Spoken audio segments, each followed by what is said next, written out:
அருகே அறுந்து கிடந்த மின்கம்பியை எதிர்பாராத விதமாக மிதித்த மூதாட்டி சம்பவ இடத்திலேயே உயிரிழந்த சம்பவம் அப்பகுதியில் சோகத்தை ஏற்படுத்தி வருகிறது.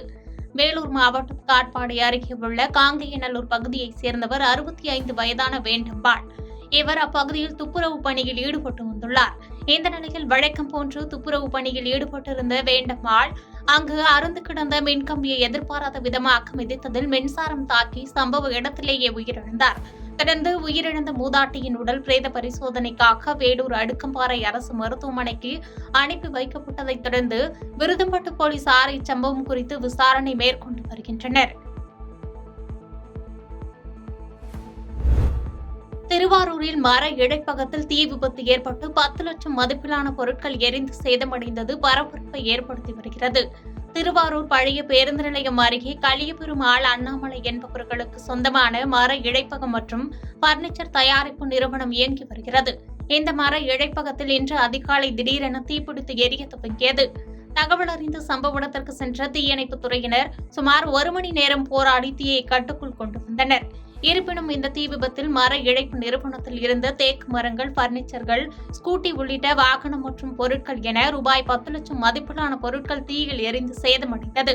தீ விபத்து குறித்து திருவாரூர் நகர காவல்துறையினர் வழக்கு பதிவு செய்து தீவிர விசாரணை மேற்கொண்டு வருகின்றனர்.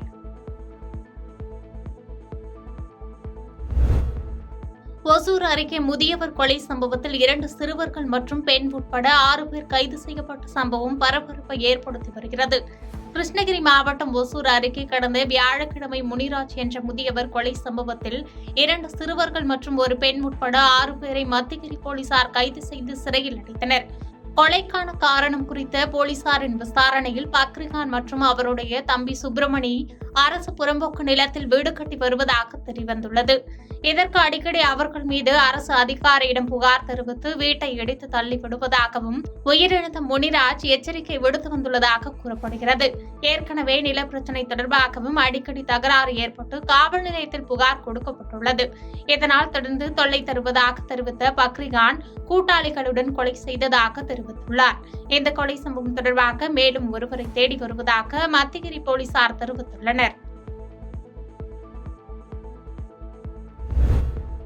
நாமக்கல் மாவட்டம் பள்ளிப்பாளையம் பகுதியில் தனியார் திருமண மண்டபத்தில் அதிமுக நிர்வாகிகளுக்கு உறுப்பினர் அட்டை வழங்குதல் மற்றும் ஆலோசனை கூட்டம் நடைபெற்றது. இந்த நிகழ்ச்சியில் குமாரபாளையம் சட்டமன்ற உறுப்பினரும் முன்னாள் அமைச்சருமான தங்கமணி கலந்து கொண்டு கழக நிர்வாகிகளுக்கு உறுப்பினர் அட்டைகளை வழங்கினார்.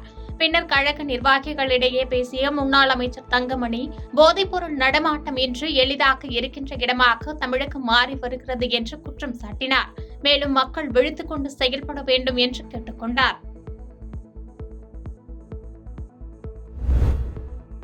பூந்தோட்டம் அருகே அரசு பள்ளி மாணவன் ஆற்றில் மூழ்கி உயிரிழந்த சம்பவம் பெரும் சோகத்தை ஏற்படுத்தி வருகிறது.